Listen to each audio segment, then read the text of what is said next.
Hola hermano querido, ten un feliz sábado. Estoy muy contento de volver a compartir contigo el comentario de la lección número 7 de la escuela sabática. Y estoy muy emocionado porque ya estamos a una lección de llegar a un título que me llama mucho la atención, que es ese de El consolaos, pueblo mío, que es la próxima lección y claramente vamos a estar compartiéndola en este canal. Y te suplico que te quedes en este video porque la lección de esta semana fue muy interesante y muy hermosa. Así que quédate a escuchar la palabra de Dios y veamos cómo se desarrolla la historia. Vamos a estar viendo el versículo para memorizar, que el título es La derrota de los asirios. Y el versículo para memorizar dice lo siguiente: Jehová de los ejércitos, Dios de Israel, que moras entre los querubines, solo tú eres Dios de todos los reinos de la tierra. Tú hiciste los cielos y la tierra. Isaías 36:16. En el domingo 7 de febrero vimos con ataduras. Dice, vamos a Segunda de Reyes 18:13. Les digo vamos a 18:13 porque también me sirve a mí de guía, pero no les voy a leer todo el capítulo 18 de Isaías, de Segunda de Reyes, perdón. Ustedes deben de leer en sus casas, hermanos. Recuerden que esto es un comentario de lo que sería el repaso de la lección. No es que yo venga a traer, cuando yo les diga, bueno, les traigo la lección completa, ahí ya cambia el título, pero esto es un comentario, hermanos. Yo vengo a traer un resumen, pequeñas porciones del libro de la escuela sabática y pequeñas porciones de la Biblia. No vengo a leer completamente porque si no se extiende bastante el video. Pero les voy a dar un resumen y ustedes deben de leerlo completo para que entiendan mejor. Así lo leen más completo y se llenan más de conocimiento, que es muy importante que leamos las Sagradas Escrituras, señores y señoras, que es muy importante que adoremos a nuestro Señor Jesucristo, porque nosotros somos su creación. Bueno, en Segunda de Reyes vemos que había llegado un nuevo rey. Hablamos de un tal Ezequías. ¿Quién era Ezequías? Pues él era el hijo del rey Acaz. Y como ya sabemos, lo de la monarquía funciona de la siguiente manera. Va de descendencia. El papa tiene su hijo tiene sus hijos y así sucesivamente. Así es como funciona lo de la monarquía. Van heredando por parte de la familia. Entonces, obviamente, aquí se ve cómo funciona eso, que sigue funcionando hoy en día en reinados. No les puedo decir específicamente en qué lugares, pero se sigue viendo. Y pues básicamente aquí entra el nuevo rey Ezequías, que había heredado lastimosamente un reinado que había perdido la independencia total. Dice así en la lección del domingo 7 de febrero, que hablamos de las ataduras y estamos hablando de Isaías 36:1, aunque ahorita estamos leyendo Segunda de Reyes el 18. Y pues, ¿qué dice el capítulo 18?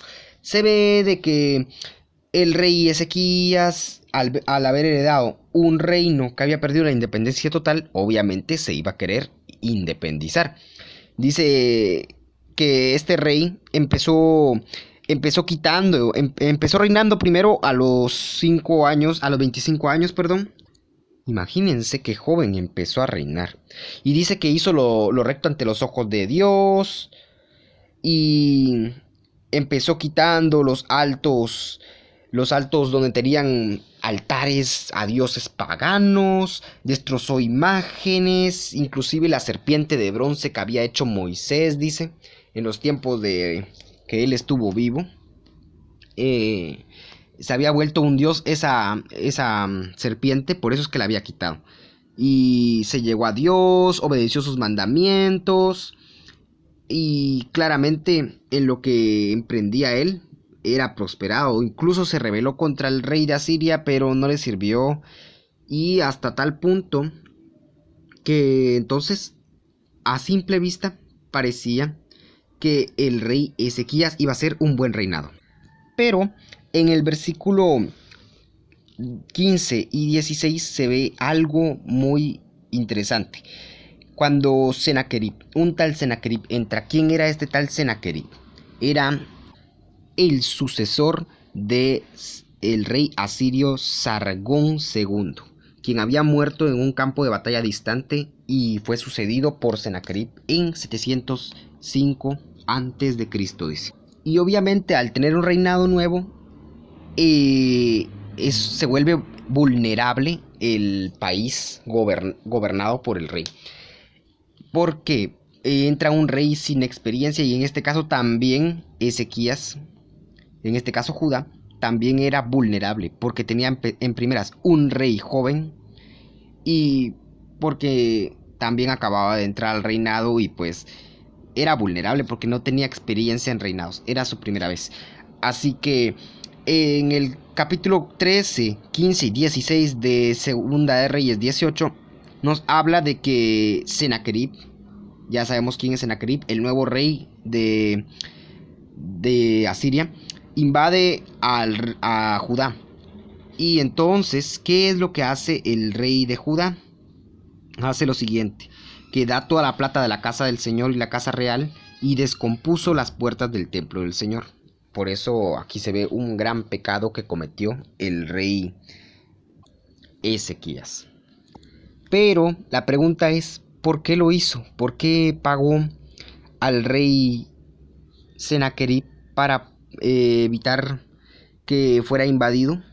Pues simplemente porque eso había quedado como un pacto, un tributo que tenía que haber pagado, que tenía que seguirse pagando, porque ya habíamos anteriormente hablado de que el rey Acaz cometió un error. Y eso lo podemos ver en el capítulo de Segunda de Crónicas 28, en el capítulo 16 al 21 se ve cómo fue que quedó lo que sería este tipo de lo que sería tributo a Siria.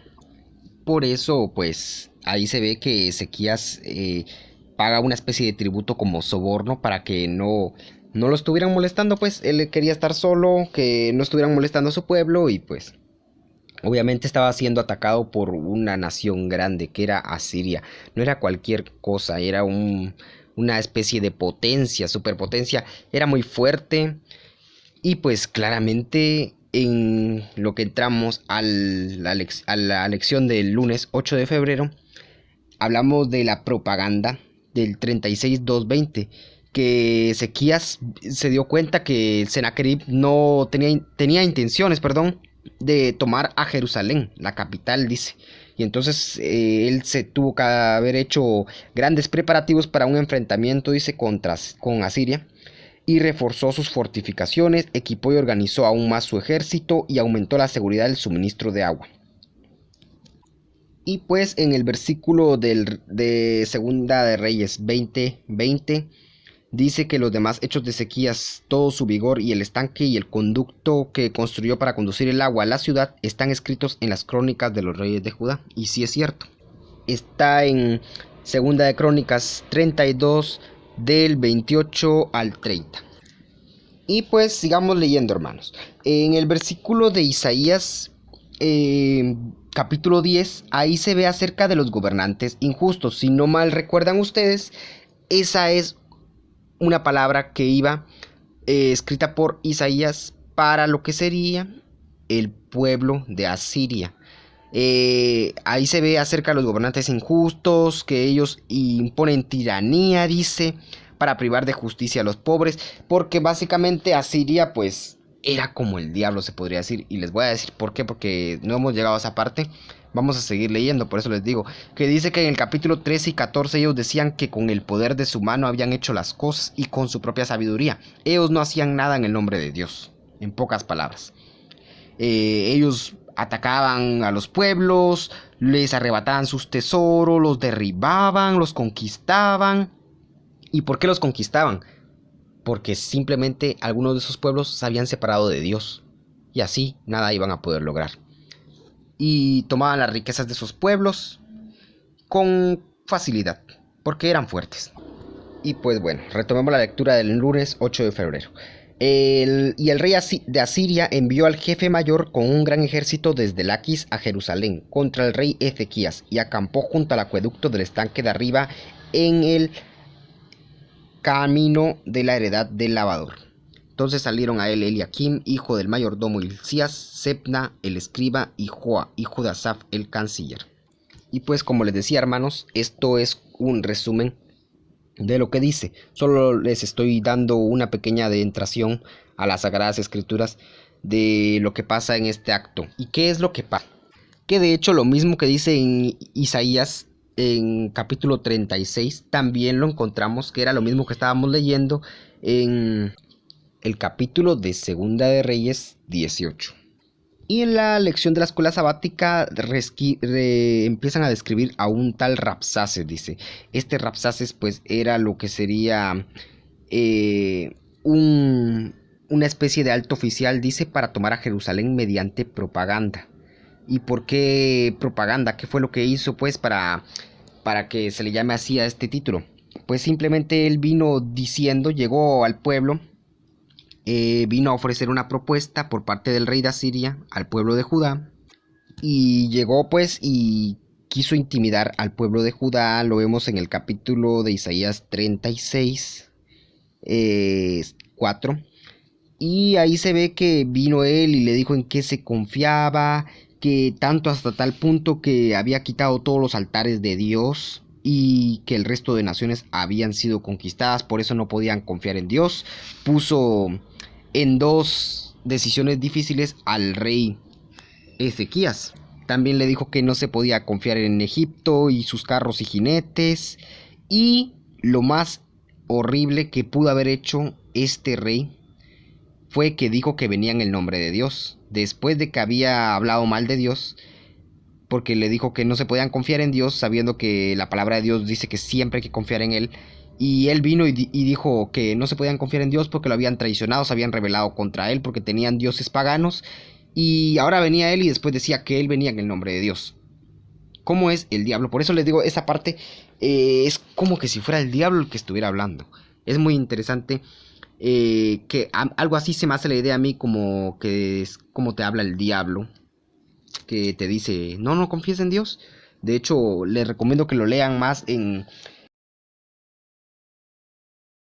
en el capítulo 18 aquí de Isaías 36 dice: mirad que no os engañe Ezequías diciendo, el Señor nos librará. ¿Acaso los dioses de las naciones libraron a cada uno a su tierra de mano del rey de Asiria?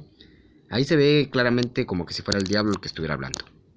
Por eso dice que el Rabsaces, que es como lo describen acá, o sea, un consejo, que era alto oficial, dice, del rey Sennacherib, que había sido enviado por él para intimidar a Judá a base de propaganda, le había propuesto argumentos bastante poderosos, dice. No podían confiar en Egipto porque era débil y poco fiable. Y no podían confiar en Dios porque lo habían ofendido y le habían quitado sus lugares altos y altares en todo Judá, y diciéndole al pueblo que adoraran un altar de Jerusalén.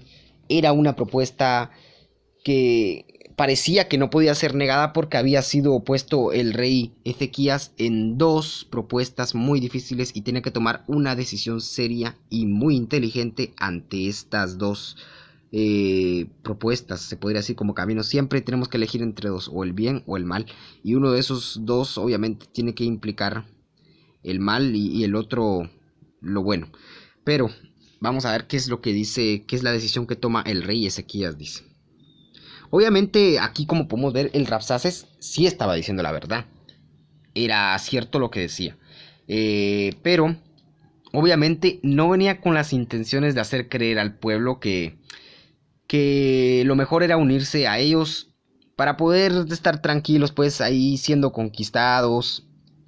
Obviamente el rey quería ya atacar lo más profundo, que era tomar a Jerusalén, que era la capital, dice, de Judá.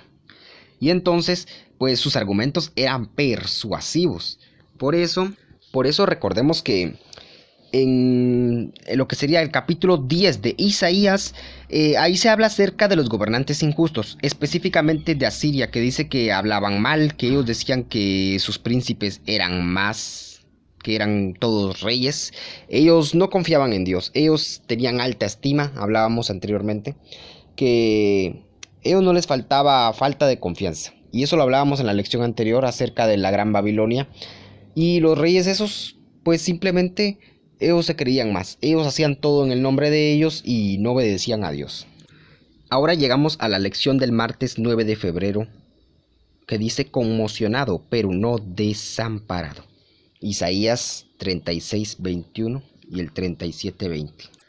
Y pues la lección se titula así porque dice que cuando el Rabsás obviamente estaba diciendo la verdad, había dicho, le había tirado en cara al rey Ezequías lo que él había cometido, se estaba burlando de él prácticamente y podía probablemente haber convencido al pueblo, puede que haya convencido en ese momento a algunos, y había que ver qué decisión iba a tomar el rey Ezequías luego de que se había rebelado contra el rey de Asiria. No iba a dejar solo al pueblo y decir, bueno, rindámonos y entreguémonos al pueblo de Asiria porque ya no tengo más argumentos válidos y prácticamente me ha ganado en decir toda la verdad.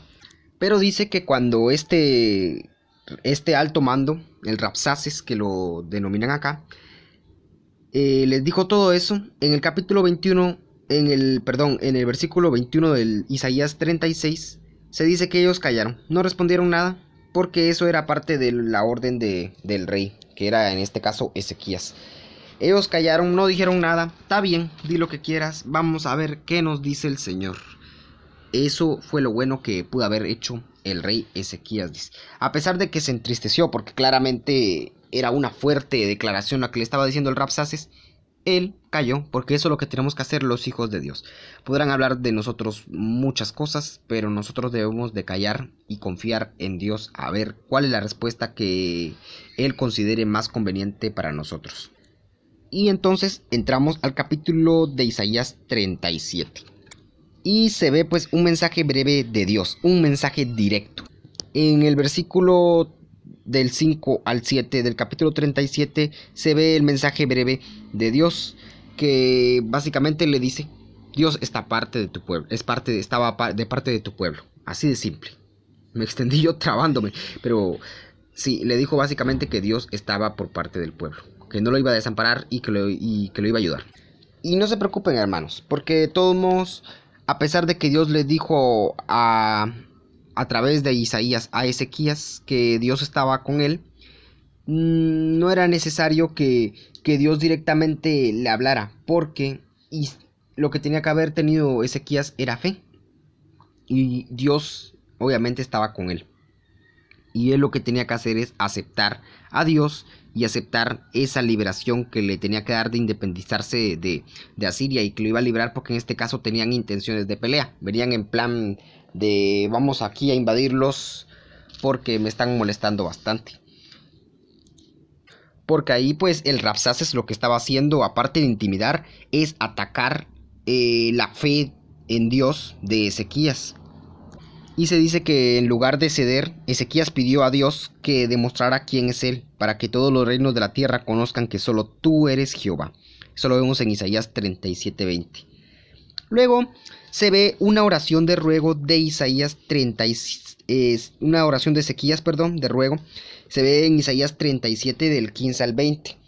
Y pues ahí básicamente se dice que le había llegado una carta de los mensajeros del pueblo de Asiria, y él la extendió, la leyó y luego oró, porque obviamente era muy fuerte el mensaje que le estaba diciendo, que lo iban a conquistar, que lo iban a atacar. Y entonces, bueno, me imagino que así dice, porque ahí no lo dice en la Biblia, pero me imagino que así era lo que decía en la carta. Y pues él lo que hizo fue orar, porque él lo que estaba pidiendo es que lo librara de Sennacherib, porque Sennacherib se había metido directamente con Dios, y él quería que Dios le demostrara que él es el rey de reyes. Y así, hermanos, es como Dios les da la pronta respuesta en Isaías 37 del 5 al 7. La lección del miércoles 10 de febrero dice el resto de la historia. Isaías 37, 21, 38. 21 al 38 no, 21 y el capítulo 38. Es que no entiendo muy bien acá, está un poco extraño, hermanos, pero vamos a ver, 37, 21, creo que es lo que quiere decir ahí. No sé, la verdad a veces me confunde un poco esto. Creo que está mal escrito. Pero bueno, dice que Sennacherib tomó 46 ciudades fortificadas, asedió a Jerusalén e hizo de Ezequías el judío un prisionero en Jerusalén. Sennacherib eh, cubrió los muros de su palacio sin rival, dice, con imágenes talladas que representaban su exitoso asedio a Laquis. Si no fuera por la gracia de Dios, estas imágenes habían mostrado a Jerusalén. ¿Cuál fue este exitoso asedio en Laquis? Pues exitoso asedio a Laquis, pues tuvo varios. De hecho, pudo conquistar a Samaria, pudo conquistar a Judá en su momento, que de hecho sí los estaba conquistando en parte porque tenían que pagarle tributo. Y pues por eso él estaba mostrando ahí sus imágenes que habían demostrado que él había podido conquistar con sus dioses paganos a naciones fuertes. Y eso estaba intimidando al pueblo de Judá. Pero el rey Ezequías no se dejó entristecer ni se decayó ante esta gran propuesta, ni ante estas grandes cosas que le ofrecía el rey de Asiria.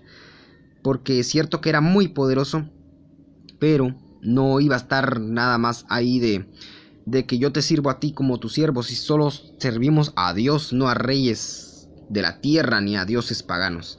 Así que, en respuesta a la oración, dice, de fe indivisa a Ezequías, Dios envió a Judá un mensaje de total seguridad cargado de furia contra el orgulloso rey de Asiria, que se atrevió a bofetear en la cara del divino rey de reyes. Eso está en Isaías 37:23.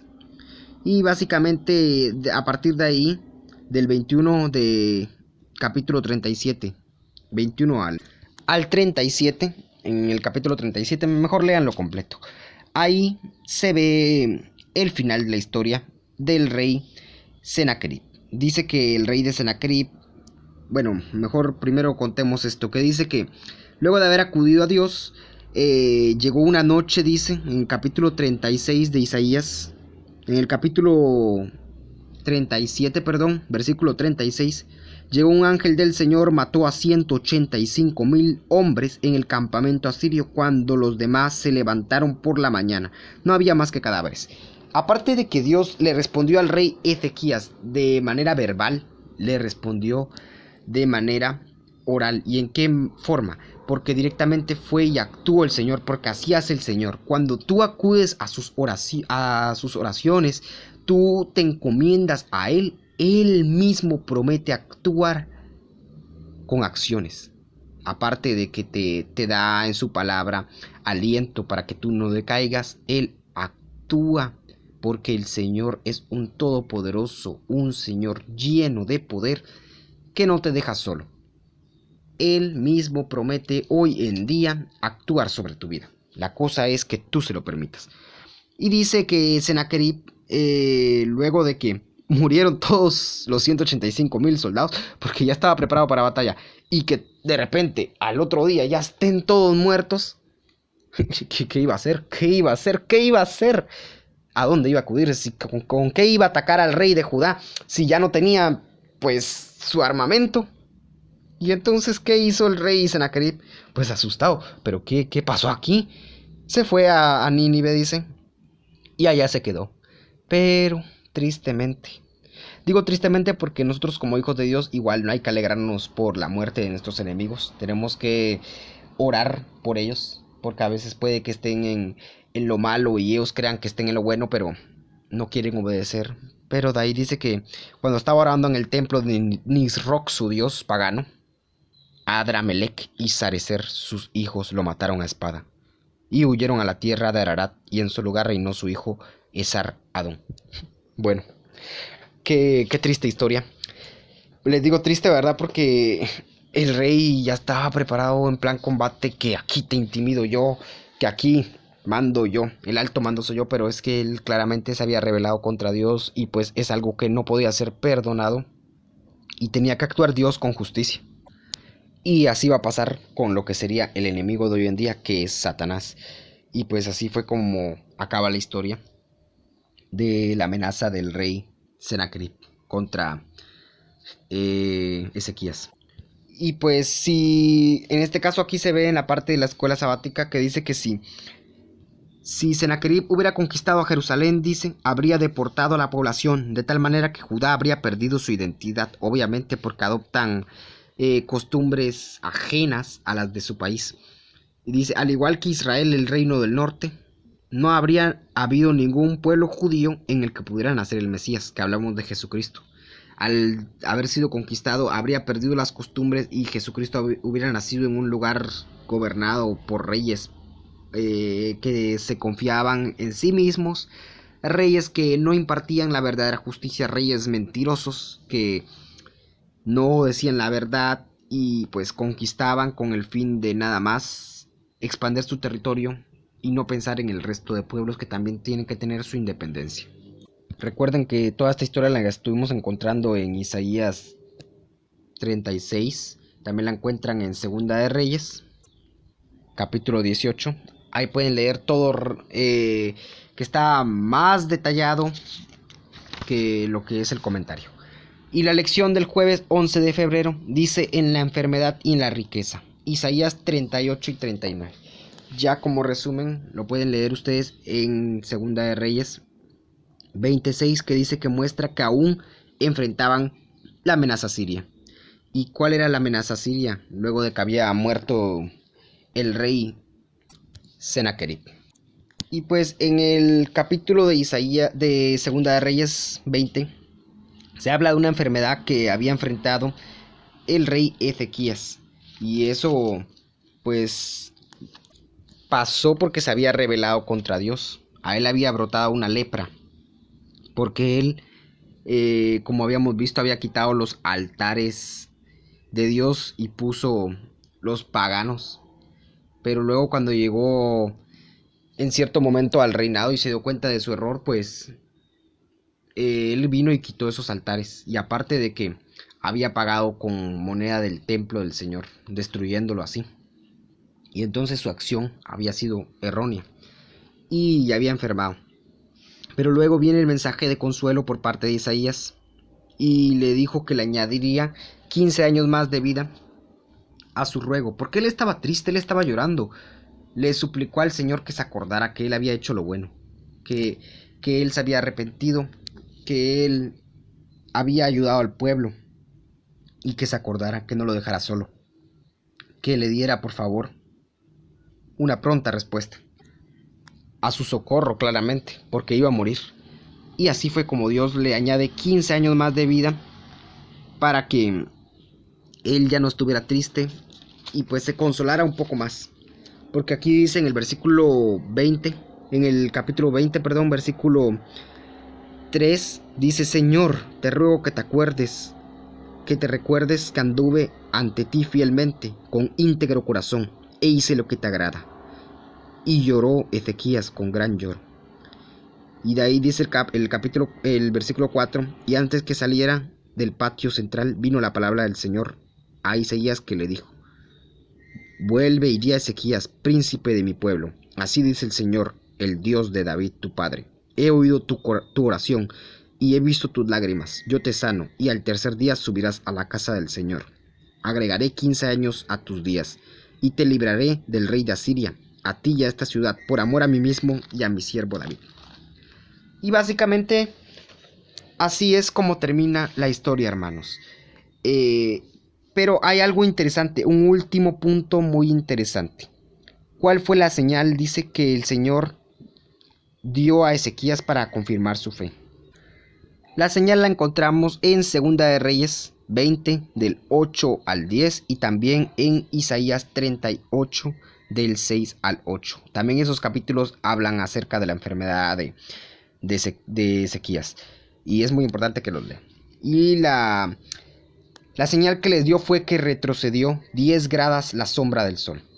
Dice que los babilonios, que estudiaban los movimientos de los cuerpos celestes y los registraban con precisión, por lo tanto se dieron cuenta y percibieron el extraño comportamiento del sol. Dice: los babilonios habían enterado la conexión entre la recuperación de Ezequías y la señal milagrosa.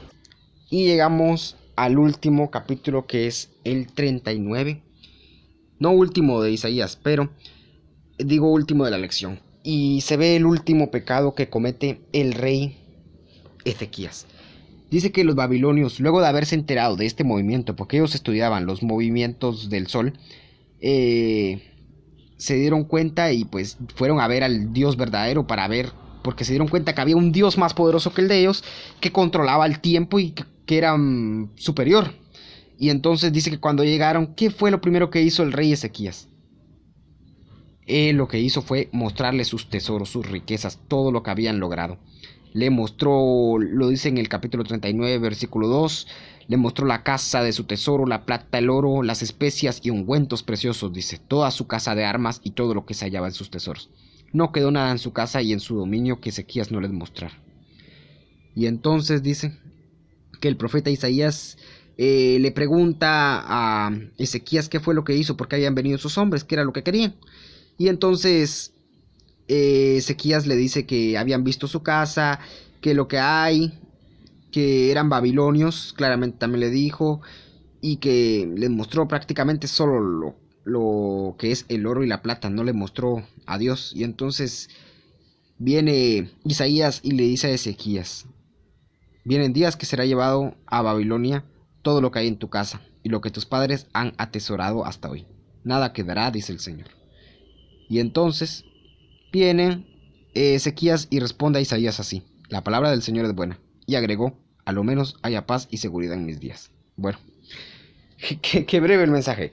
Me da un poco de risa, pero en el sentido de que todavía tiene el descaro de decir, bueno, la palabra de Dios es buena. Pero digo el descaro de decir así porque él sabía lo que estaba haciendo y todavía dice, la palabra de Dios es buena, como quien dice, bueno, cometí mi error y es cierto, metí la pata el no haberles hablado de Dios y haberles solo mostrado mis tesoros. Y ahora a mí me espera lo malo, pero al menos espero esperar paz.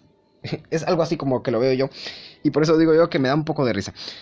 Y así es como termina la lección de la escuela sabática. Por eso les decía, muy interesante. De hecho, me extendí 32 minutos, hermanos. Y les dejo unos versículos que están en las preguntas para dialogar de la escuela sabática para que se consuelen. Pero ahora, Romanos 8:1. Pero ahora ninguna condenación hay para los que están en Cristo Jesús, los que no andan según la carne, sino según el Espíritu. Y el capítulo de Apocalipsis 12, versículo 10, pero no completo el 10. Porque ha sido arrojado el acusador de nuestros hermanos que los acusaba día y noche ante nuestro Dios. ¿Y a quién se refiere ahí? A Satanás. Entonces, consolaos, pueblo mío, pues, como dice la palabra de Dios, porque el enemigo ya no los va a tentar. Ustedes son victoriosos en Cristo y ánimo, hermanos, que nos vemos hasta la próxima lección.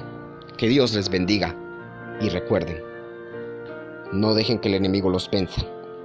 Oren y sean fervientes con toda su mente